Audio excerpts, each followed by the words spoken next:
दोस्तों नमस्कार, मैं आलोक शुक्ला अपनी YouTube चैनल पर आपका स्वागत करता हूं। आजकल मीडिया में वक्फ बिल छाया हुआ है। जिस चैनल पर देखो इसी की बात कर रहा है, परंतु बहुत से लोग ये नहीं जानते कि वक्फ आखिर है क्या और इसे लेकर इतना हो हल्ला क्यों हो रहा है। तो आज के वीडियो में हम इसी विषय पर विस्तार से बात करेंगे। विषय गंभीर भी है और इसमें बहुत सी कानूनी पेचीदगियां भी हैं, इसलिए इसे ठीक तरह से समझने के लिए आपको वीडियो पूरा देखना होगा। पर आगे बढ़ने के पहले मेरी चैनल को सब्सक्राइब कर लीजिए और बेल आइकॉन भी दबा दीजिए, जिससे हर नए वीडियो का नोटिफिकेशन आपको मिलता रहे। अगर वीडियो अच्छा लगे तो इसे लाइक और शेयर भी जरूर करिएगा। वक्फ संशोधन विधेयक में 44 संशोधन प्रस्तावित हैं। यह बिल लोकसभा में पिछले वर्ष अगस्त में पेश किया गया था। इसके बाद इसे जगदंबिका पाल की अध्यक्षता वाली संसदीय समिति के पास विचार हेतु भेजा गया था। समिति की अनुशंसा के बाद इसे लोकसभा में दोबारा पेश किया गया। उस पर गरम बहस भी हुई। लगभग 12 घंटे की बहस के बाद लोकसभा ने आज सुबह लगभग 2 बजे 232 के मुकाबले 288 मतों से इस बिल को पारित कर दिया है। अब इसे राज्यसभा में प्रस्तुत किया जाएगा। राज्यसभा में पारित होने के बाद और राष्ट्रपति की एसेंट मिलने के पश्चात यह कानून बन जाएगा। सरकार का कहना है कि वर्तमान में वक्फ बोर्ड करप्शन का अड्डा बना हुआ है और जमीनों की अफरा तफरी करने में लगा है। इन बातों पर रोक लगाने के लिए कानून में संशोधन की आवश्यकता है।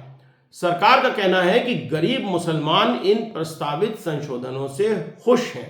केवल वही लोग इसका विरोध कर रहे हैं जो वक्फ के माध्यम से अपनी जेबें भरने में लगे हैं। टाइम्स नाउ पर आप शिवसेना के सांसद श्रीकांत एकनाथ शिंदे को यह कहते हुए सुन सकते हैं कि यह बिल भ्रष्टाचार को रोकने के लिए लाया गया है। गए 5 सालों में वक्फ की जमीनें बढ़ती गई, डबल हो गई, लेकिन इनकम जो है कम होते गया। जैसे किरण रिजिजू ने यहाँ पर कहा कि सिर्फ इतने सालों में 163 करोड़ 163 करोड़ रुपए रेवेन्यू, इतने लाखों एकड़ जमीन से। मतलब भ्रष्टाचार जो है इन जमीनों पर इतने सालों तक चलते आ रहा था, वो भ्रष्टाचार कंट्रोल करने के लिए, ट्रांसपेरेंसी लाने के लिए आज ये बिल आया है। तो इनके पेट में जो है दर्द यहाँ पर हो रहा है। विपक्ष ने इस बिल का विरोध करने का निर्णय लिया। देखिए जी न्यूज पर इस बारे में एक रिपोर्ट। संशोधन बिल के खिलाफ विपक्ष ने अपनी रणनीति तैयार की। बिल पेश होने से पहले INDIA गठबंधन के नेताओं की एक बहुत महत्वपूर्ण बैठक हुई। बैठक में कांग्रेस की तरफ से राहुल गांधी और मल्लिकार्जुन खड़गे के अलावा शिवसेना, UBT के साथ साथ TMC समेत और कई दलों के नेता शामिल हुए। बैठक में सभी दलों ने वक्फ बिल के खिलाफ एकजुट होकर हिस्सा लेने का फैसला लिया है। दूसरी ओर देश के मुसलमानों में इस बिल को लेकर जबरदस्त विरोध का माहौल है। देखिए जी न्यूज पर यह रिपोर्ट, जिसमें बताया गया है कि ईद पर नमाजियों ने इस बिल के विरोध में काली पट्टी बांधकर नमाज अदा की। पर वक्फ बिल के विरोध की all India Muslim personal law board की अपील पर देश के कई राज्यों में नमाजियों ने काली पट्टी बांधी, नमाज पढ़ी, वक्फ बिल का विरोध किया और साफ किया कि किसी भी कीमत पर वक्फ बिल मंजूर नहीं। सबसे पहले वक्फ की अवधारणा को समझते हैं। वक्फ शब्द अरबी वकूफा से बना है, जिसका अर्थ है रोकना, पकड़ना या बांधना। इस्लाम के पूर्व अरब में वक्फ की कोई अवधारणा नहीं थी। अमीर अली इसे मुस्लिम कानून की सबसे महत्वपूर्ण शाखा मानते हैं। इस्लाम के हनफी स्कूल के मुताबिक वक्फ की गई संपत्ति में उसके मालिक का स्वामित्व विलोपित हो जाता है और उसे मानवता की भलाई के लिए सदैव के लिए अल्लाह के स्वामित्व में माना जाता है। पैगंबर मोहम्मद की एक हदीस के मुताबिक एक व्यक्ति पैगंबर के पास गया और उनसे पूछा कि उसके पास जो संपत्ति है उसे उसका क्या करना चाहिए। पैगंबर ने कहा, इसे अल्लाह के नाम पर दे दो और इसकी आय को दान कर दो। यही वक्फ हुआ। वक्फ अधिनियम 1954 की धारा 3L के अनुसार वक्फ की परिभाषा है किसी इस्लाम धर्मावलंबी द्वारा किसी चल या अचल संपत्ति को मुस्लिम कानून द्वारा धार्मिक, पवित्र या धर्मार्थ के रूप में मान्यता प्राप्त किसी भी उद्देश्य के लिए स्थायी रूप से समर्पित कर देना। वक्फ बनाने के लिए कोई व्यक्ति लिखित या मौखिक रूप से अपनी संपत्ति वक्फ कर सकता है। इसके अतिरिक्त एक तरीका और है, वक्फ बाय यूजर या लंबे उपयोग के कारण वक्फ। वर्तमान संशोधन बिल में इसे समाप्त करने का प्रस्ताव है। दरअसल भारतीय जनता पार्टी का कहना है कि वक्फ बाय यूजर के प्रावधानों का दुरुपयोग करके सरकारी जमीनों और यहां तक कि मंदिरों, गिरजों और गुरुद्वारों की जमीनों पर भी वक्फ बोर्ड कब्जा कर रहा है।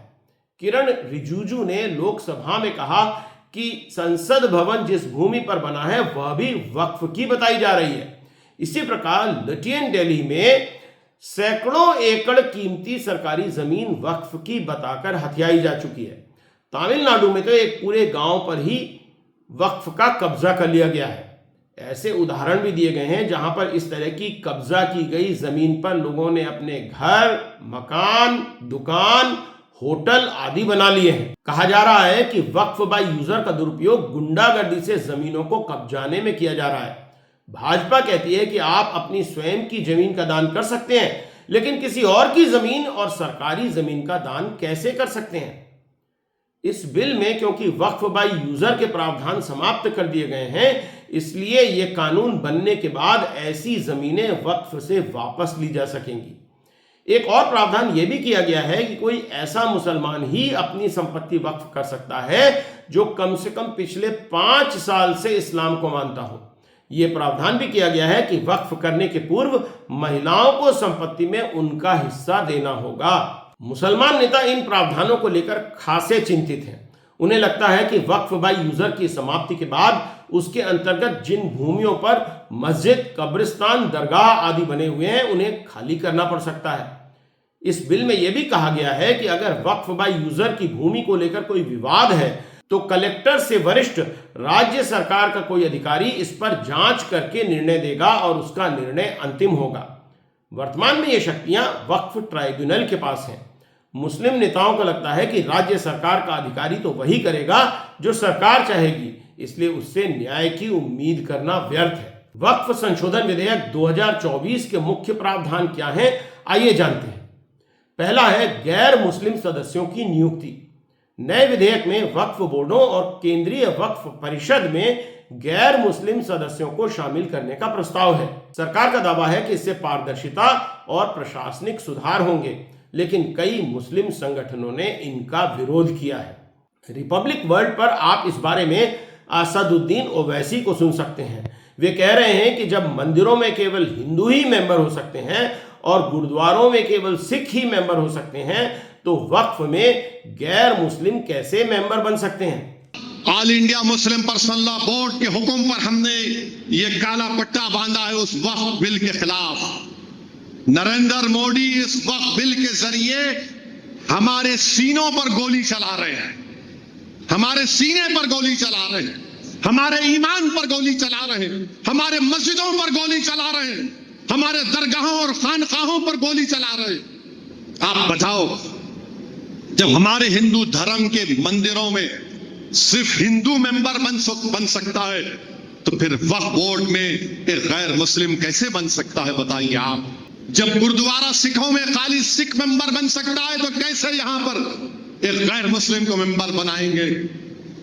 जब अगर कोई मंदिर की प्रॉपर्टी पर 12 साल से भी काबिज है, सिखों की गुरुद्वारा की जमीन पर अगर कोई 12 साल से काबिज है, ईसाइयों के गिरजा घर की जमीन पर कोई 12 साल से काबिज है, तो वो मालिक नहीं बनता। मेरे अल्लाह के नाम पर दी हुई जमीन पर अगर कोई 12 साल से काबिज है, तो मोदी कह रहे हैं कि अल्लाह मालिक नहीं होगा, वो काबिज मालिक हो जाएगा। दूसरी ओर माननीय मंत्री किरण रिजिजू ने लोकसभा में कहा है कि यह प्रावधान वक्फ बोर्ड को और अधिक इंक्लूसिव बनाने के लिए और सेकुलर बनाने के लिए किया गया है।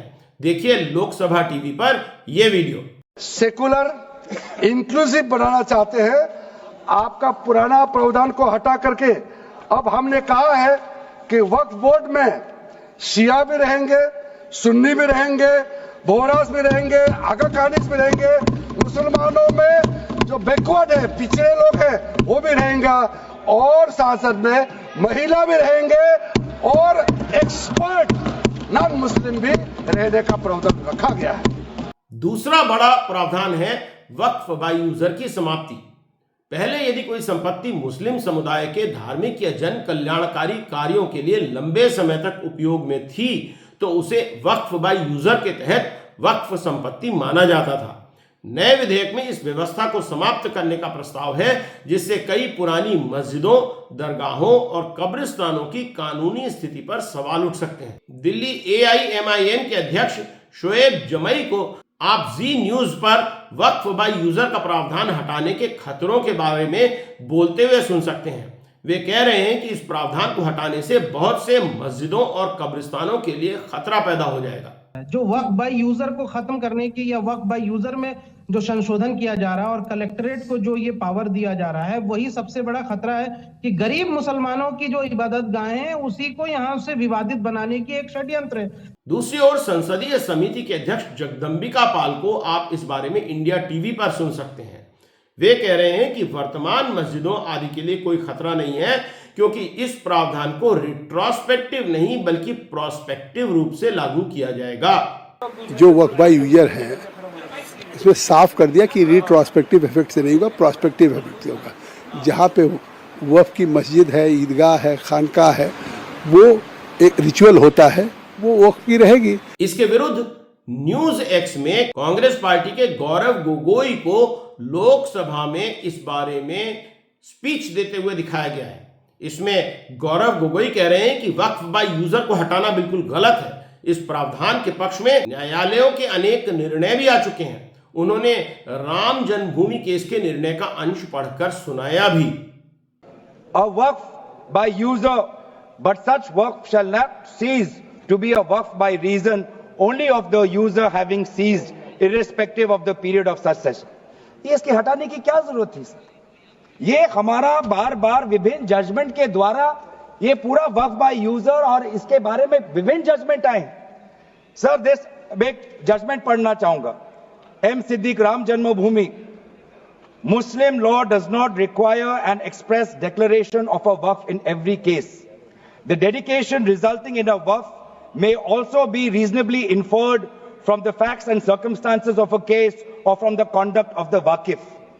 तो ये बार बार ये सब विभिन्न जजमेंट के द्वारा वक्फ और ये जो पूरी इनकी जो परंपरा है, विभिन्न जजमेंट ने ताकत दी और आज यही विभिन्न क्लॉजेस के द्वारा जजमेंट्स को भी और हाईकोर्ट के ताकत को भी ये कमजोर कर रही है। फिर तीसरा है वक्फ संपत्तियों के सर्वेक्षण का संशोधन। वक्फ संपत्तियों के सर्वेक्षण करने का कार्य पहले सर्वे आयुक्त द्वारा किया जाता था। नए विधेयक में यह जिम्मेदारी कलेक्टर को देने का प्रस्ताव है। इससे प्रशासनिक दक्षता बढ़ाने का दावा किया गया है, लेकिन आलोचकों का कहना है कि इससे वक्फ संपत्तियों पर सरकारी नियंत्रण बढ़ जाएगा। चौथा प्रावधान है वक्फ बोर्डों की जवाबदेही को बढ़ाना। वक्फ बोर्डों को अपनी संपत्तियों का डिजिटल रिकॉर्ड रखना और उसका नियमित ऑडिट रिपोर्ट प्रस्तुत करना अनिवार्य किया गया है। पारदर्शिता और वित्तीय अनुशासन को सख्त करने के लिए नए नियम भी बनाए गए हैं। फिर विवादित संपत्तियों के निपटारे का एक नया प्रावधान किया गया है। नए विधेयक में यह प्रावधान किया गया है कि वक्फ संपत्तियों को लेकर यदि कोई विवाद होता है तो उसका निपटारा एक विशेष न्यायाधिकरण के माध्यम से किया जाएगा। नए बिल के मुताबिक वक्फ ट्राइब्यूनल के अब 2 सदस्य होंगे। इससे कानूनी प्रक्रियाओं में तेजी आने की संभावना जताई जा रही है, लेकिन बहुत से मुस्लिम नेताओं का मानना है कि इससे वक्फ बोर्ड की शक्तियों में कमी आएगी। फिर वक्फ बोर्ड की शक्तियों में संशोधन किया गया है। वक्फ बोर्डों की संपत्तियों को बेहतर प्रबंधन करने के प्रावधान किए गए हैं। हालांकि कुछ आलोचकों का यह भी मानना है कि इससे सरकार को वक्फ संपत्तियों में हस्तक्षेप करने का और अधिक अवसर मिलेगा। 1947 में देश के बंटवारे के बाद काफी संख्या में मुस्लिम देश छोड़कर पाकिस्तान चले गए थे। 1954 में संसद ने वक्फ एक्ट 1954 के नाम से एक कानून बनाया। पाकिस्तान जाने वाले लोगों की जमीनों और संपत्तियों का मालिकाना हक इस कानून के जरिए वक्फ बोर्ड को दे दिया गया। 1955 में यानी कानून लागू होने के 1 साल बाद इस कानून में संशोधन करके हर राज्य में वक्फ बोर्ड बनाने का प्रावधान कर दिया गया। इस समय देश में अलग अलग प्रदेशों में करीब 32 वक्फ बोर्ड हैं जो वक्फ की संपत्तियों का रजिस्ट्रेशन, देखरेख और मैनेजमेंट करते हैं। बिहार सहित कई प्रदेशों में शिया और सुन्नी मुस्लिमों के लिए अलग अलग वक्फ बोर्ड है। वक्फ बोर्ड की तरह एक केंद्रीय काउंसिल भी होती है। इसके अध्यक्ष माननीय मंत्री किरण रिजिजू हैं और सचिव SP सिंह तेवतिया हैं। इसके 8 सदस्य होते हैं, परंतु वर्तमान में सभी सीटें खाली हैं। ये काउंसिल केंद्र सरकार को वक्फ संपत्तियों पर सलाह देती है। राज्यों के वक्फ बोर्ड में एक अध्यक्ष होते हैं जो राज्य सरकार द्वारा मनोनीत होते हैं और एक सचिव होते हैं जो राज्य सरकार के अधिकारी होते हैं। एक मुस्लिम सांसद, एक मुस्लिम विधायक, एक मुस्लिम वकील, एक मुस्लिम टाउन प्लानर और एक मुस्लिम बुद्धिजीवी इसके सदस्य होते हैं। नए संशोधन में महिलाओं और गैर मुस्लिमों के लिए भी सीटें रखी गई हैं, जिसका देश के मुसलमान विरोध कर रहे हैं। उनका कहना है कि अन्य धर्मों की संस्थाओं में जब दूसरे धर्मों के लोगों को नहीं रखा जाता है तो वक्फ बोर्ड में ऐसा क्यों किया जा रहा है। देश के 32 वक्फ बोर्डों की संपत्ति को लेकर अलग अलग मीडिया रिपोर्ट्स में अलग अलग दावे किए जाते हैं, लेकिन 2022 में भारत सरकार ने बताया था कि देश में वक्फ की 7.8 लाख से अधिक अचल संपत्तियां हैं। इसमें सबसे ज्यादा उत्तर प्रदेश वक्फ के पास 2 लाख से ज्यादा अचल संपत्तियां हैं। अल्पसंख्यक कल्याण मंत्रालय ने दिसंबर 2022 में लोकसभा में जानकारी दी थी, जिसके अनुसार वक्फ बोर्ड के पास 8,65,644 अचल संपत्तियां हैं। वक्फ की लगभग 9.4 लाख एकड़ जमीनों की अनुमानित कीमत 1.2 लाख करोड़ रुपए है। रेलवे की 33 लाख एकड़ भूमि और सेना की 17 लाख एकड़ भूमि के बाद सबसे ज्यादा 9.4 लाख एकड़ भूमि वक्फ बोर्ड के पास है। इस भूमि से लगभग 200 करोड़ रुपए सालाना की आय होती है। वक्फ को लेकर कानूनी विवाद भी बहुत हैं। वक्फ की जमीनों के मालिकाना हक को लेकर 58,000 से अधिक याचिकाएं WAMSI पोर्टल पर फाइल हुई हैं। 12,700 प्रकरण प्रदेशों के वक्फ बोर्डों में पेंडिंग है, 18,000 प्रकरण वक्फ ट्राइब्यूनल में पेंडिंग है और 165 केस सुप्रीम कोर्ट में है। लोकसभा में विपक्ष के पास संख्या तो नहीं है, परंतु विपक्ष के नेताओं ने इस बिल का जोर शोर से लोकसभा में विरोध किया है।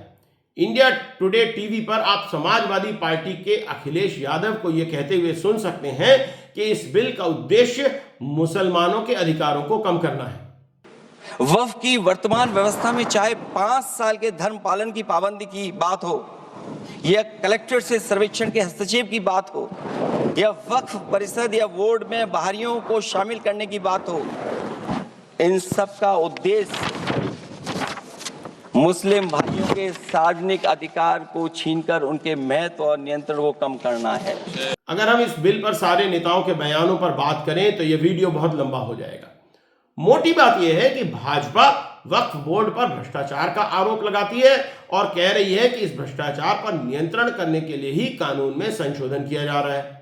वहीं दूसरी ओर विपक्ष का और मुस्लिम नेताओं का मानना है कि इस कानून से मुसलमानों के संवैधानिक अधिकारों का हनन तो होगा ही, साथ ही सरकार द्वारा वक्फ की जमीनों पर कब्जा करने की ये चाल भी है। इनमें से कौन सी बात सच है ये तो समय ही बताएगा। भारतीय जनता पार्टी का कहना है कि इस कानून का विरोध केवल अमीर और भ्रष्टाचारी मुसलमान ही कर रहे हैं। गरीब मुसलमान तो इस कानून के पक्ष में हैं। मीडिया ने, जिसे आजकल गोदी मीडिया कहा जाने लगा है, कुछ संस्थानों पर मुसलमानों को इस कानून के समर्थन में नाचते गाते हुए भी दिखाया है। माना जाता है कि 3 तलाक वाला कानून पास होने से मुस्लिम महिलाओं में भारतीय जनता पार्टी की लोकप्रियता बढ़ी थी। यह भी देखने वाली बात है कि क्या वास्तव में गरीब मुसलमान कानून के इस बदलाव से खुश होंगे। एनडीए के पास संसद में संख्या बल है, इसलिए बिल पास करा लेना कोई बड़ी बात नहीं है, पर इस कानून से देश का भला होगा या नहीं, यह बड़ी बात है। देखना होगा कि सरकार ने बिल पर चर्चा के समय सदन में जो बड़ी बड़ी बातें कही हैं उन पर वो कितनी खरी उतरती है। All India Muslim personal law board की ओर से कहा गया है कि वे इस कानून को न्यायालय में चुनौती देंगे। यदि ऐसा होता है तो न्यायालय कानून के संविधान सम्मत होने पर विचार करके फैसला सुनाएगा। कुछ महीनों बाद जब हमें इस कानून का असर दिखने लगेगा तब हम इस पर एक बार फिर से चर्चा करेंगे। यदि बदले हुए कानून से वक्फ संपत्तियों का प्रबंधन बेहतर होता है, गरीबों को अधिक सहायता मिलती है और मुसलमानों का सचमुच भला होता है तो हम सरकार को बधाई देंगे। दूसरी ओर अगर सरकार इस कानून की आड़ में गरीब मुसलमानों से उनके मस्जिद, कब्रगाह और दरगाह आदि छीनने का काम करती है और वक्फ की जमीनों पर कब्जा जमाने लगती है तो अल्पसंख्यकों में सरकार के प्रति विश्वास कम होगा। उम्मीद करना चाहिए कि शासक वर्ग सहित सभी वर्ग सद्बुद्धि से काम करेंगे और देश तथा गरीबों का भला होगा। तो आज के लिए इतना ही। जल्दी ही फिर मिलेंगे किसी नए विषय पर नए वीडियो के साथ। तब तक के लिए नमस्कार।